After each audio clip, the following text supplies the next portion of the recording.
experiencing the freedom, as Donna says, to bring ourselves as well as our professional selves and our self-takeover, which was brilliant.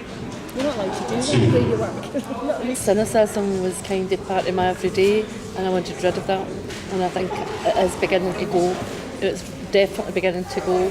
I've helped each other to get to a place where we start from a different point. We start when you're even in a meeting or when you're talking to people, you talk about possibility and what future might be. People actually kind of go, oh, that's interesting. Why would you start there? Oh, that, yeah, we really should start there. People get it. And you get excited because you just want to use and eat all the sweets. So that's kind of what the journey was like for me. Opportunity for growth on a personal level and identifying my own value within the whole system.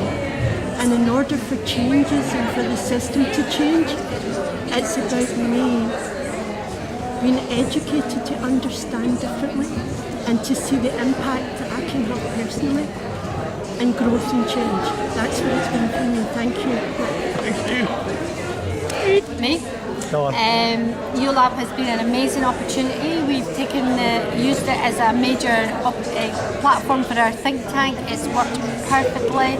Using the tools of ULab has been the most exciting journey. I used them for the first time in all their glory, and they worked incredibly well in a very difficult conversation that had to be had in Scotland, and putting this process in place and trusting it was just amazing. Well done. When I got introduced to ULab, I found people that wanted to embrace change, you know, and they were fearless people, you know, and I kind of felt connected. I really enjoyed that. I'm dead shy, by the way. You never know, you'd never. December the 15th, 2015, and what we explored was war, poverty, trauma, and personal addiction, and towards the end of our journey, recovery.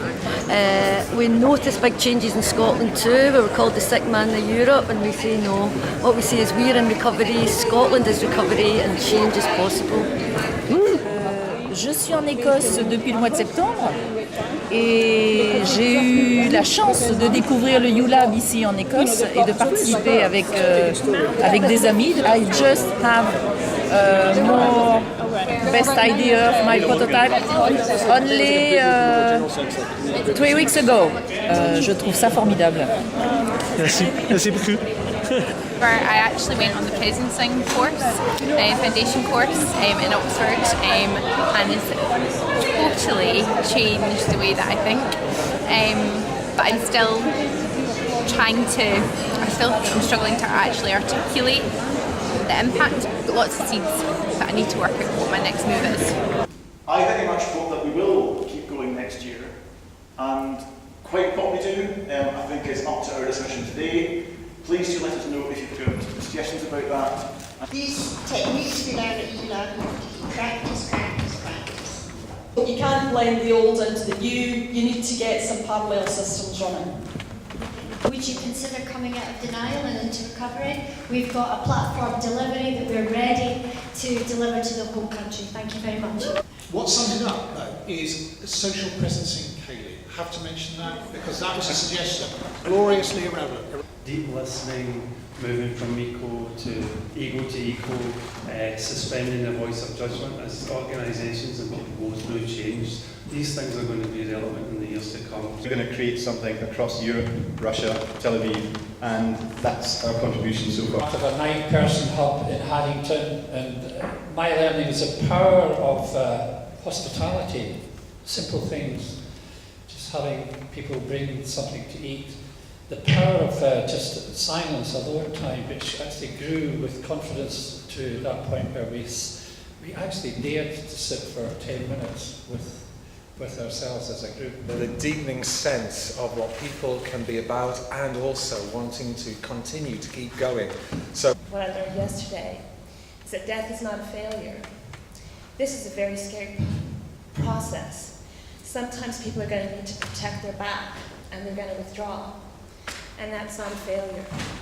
We organised a social enterprise summit just the other week there, and I'm glad to say from that a new impact hub in Stirling is likely to develop, first in Scotland. It was toothy, it was kind, it was cathartic. The hail clam jamfrey. These change initiatives can be very individualistic. It's about me, it's all about me, I'm doing this, and I'm going to be a better leader as a result. What I think ULab has, and other significant movements for change, for social change, are they put community and the community learning and the spirit of that at the heart of it. And I think, and the fact that we're here, there's probably 150 people here, we're joining 40,000 people all over the planet in a movement that is just growing and growing, and there's that sense of reciprocity and community is at the heart of it, and that's what makes it special for me. Potential of ULab that you've seen in your communities or organisations? See that theory that was cooked in Boston works in Scotland. And I used the case clinic model quite a lot, actually, profoundly engaging and moving meetings with my staff where they felt deeply listened to. The big thing is it's about connecting communities to other communities, and that changes the conversations and the possibilities for us in Scotland. From a personal journey, it's been incredibly fast and incredibly exciting. Moving from advocacy to inquiry, moving from using excuses and point making to perspectives and opportunities that allows relationships to develop. We notice that people are increasingly generous with their time, their knowledge and their networks. There are a lot of people within this community who are ready to blossom, they're ready to show up and take responsibility and make things happen. We all connected on a deeper level within our hubs, and we all found that very valuable. One of the obstacles we felt people had to overcome to be part of it was a bit around language. We found language, all formers found language was a barrier. Our hub is called Creating a Paradigm Shift in Scotland, and what we realise is if we use these tools, it's very much like working in a recovery-oriented system of care, so we can actually encourage people to have coaching circles. If we change our language to facilitate that space for people to really go that bit deeper, the people that have been doing this kind of work for the last 5 years, we can fix systems that are failing, but we can co-create a parallel system that can run alongside that until we're ready to support the failed system. Over the course of just a few weeks, complete strangers, mostly, managed to build trust and space to be able to really quickly get into some deep and raw conversations.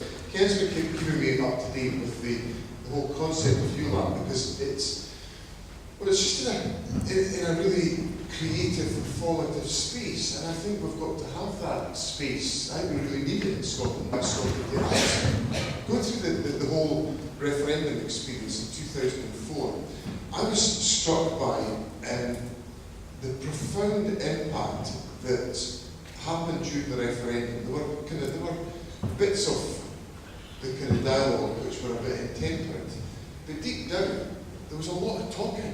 There was an immense amount of talking and conversation and listening going on within the country. I think it's really important that as a country we try to make sure we don't lose that we sustain that, and we nurture that, and we encourage it. The referendum also said to us is that people in public authority, left, right and centre in Scotland, have to change the way we engage with the public. It has to be less of, we have designed this, what do you think of it, in a sort of consultation process, into a much more, what do you think, mode. And that's when I come to ULab. I've only been here for half an hour. I don't think I've ever been to anything like this in Scotland in my life. All that queuing up and baring your soul, that is not Scotland. Well, it is actually. It's now. It is now. Thank goodness it is now. So I suppose all I want to say is, for heaven's sake, break down the doors. Keep on going at it. Find out, there's my challenge, the thing I find the most difficult is how do you take things that are absolutely marvellous, like the Invergowrie men's shed, and how do you make it endemic? That's what I find is the big challenge. And I suppose the only way we can do it is by having this tremendous, a way of doing it is having this tremendous network of advocates and initiators who can drive this agenda. Let's take the whole concept of how do you get involved. In the kind of world that I occupy, which we're trying to get away from, how you would get involved is that we would produce a glossy document, or increasingly we'd put it on the web, and you would respond. And we would look at all and say, what do we think of Catherine's input? What do we think of so-and-so's input? And then we'd make a judgment about it. That's, in my view, that is no longer accepted. So we're trying to steadily change. So for example, my cabinet colleague Alec Neil is wandering his way around the village halls of Scotland, literally sitting in a conversation with people on what do you think? And that's an attempt to try to do a bit of what you're talking about. But ultimately, I suppose that all percolates back up to us deciding what should we do.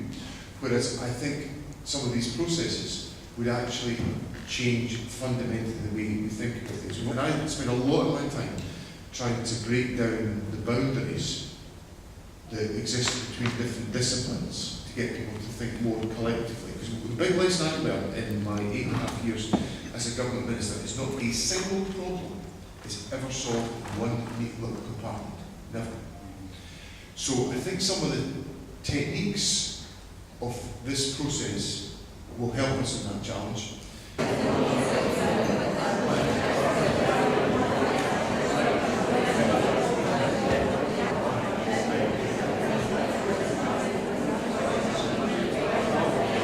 Most of these participants really come from Scotland. So I look forward to hearing from you later. I think we should have a suggestion would be a big ULab convention to see how we've embedded this throughout the year, what we've done, how we have put the tools into practice and what the challenges were.